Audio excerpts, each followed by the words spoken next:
ব্যাপার, তোমরা আমার দিকে হাঁ করে তাকিয়ে আছো কেন? এই তোর এরকম শখ কবে থেকে হইলো? বাবা কিসের সঙ্গে কথা বলতেছে?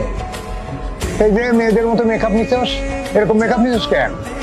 কি মেকআপ? আমি মেকআপ করব? বাবা তুমি কি যাতা বলতেছো আমাকে? আমি কি পাগল যে আমি মেয়েদের মতো মেকআপ করতে যাব? খারাপ মামা, আমি তোরে দেখাইতেছি।